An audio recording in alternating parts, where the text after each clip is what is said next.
Entre l'Ardèche et la Haute-Loire, le plateau du Mézin est le territoire de vaches, un peu particulière. Depuis 3 générations, la famille Maisony élève du bœuf fin gras. Viens vite, viens. Venez. Ce n'est pas une race, mais un mode d'élevage traditionnel et local. On peut avoir plusieurs races, de l'Aubrac, du Charolais, de la Limousine et de la Salerne. Nous, on monte le troupeau en Aubrac. C'est des jolies bêtes, elles me plaisent bien et puis elles s'adaptent bien ici sur le secteur autour du Mézin. Une centaine de fermes réparties sur 28 communes préservent ce savoir-faire ancestral.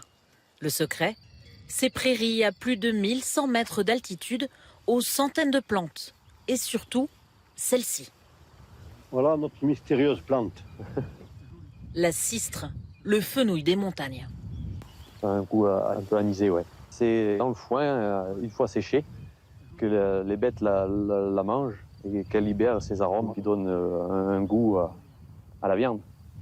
Cette herbe, puis son foin en hiver, sont l'unique alimentation des génisses, qui donnent une viande d'exception.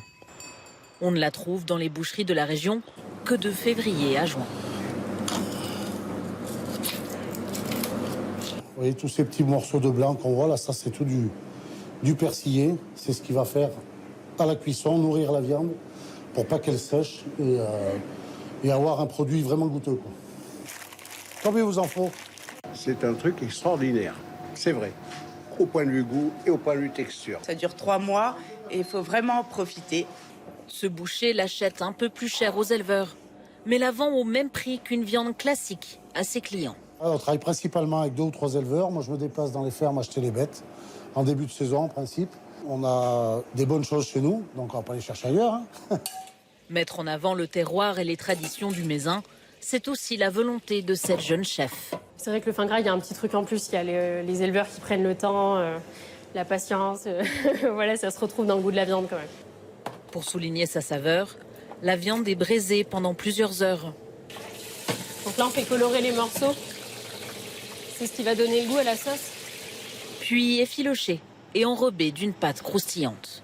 On a l'esprit d'un hachis parmentier de nos grands-mères, mais version un petit peu plus moderne. Il faut l'accompagner, le fin gras. À la fois, c'est une agriculture traditionnelle à l'ancienne, mais qui a besoin d'être un petit peu twistée.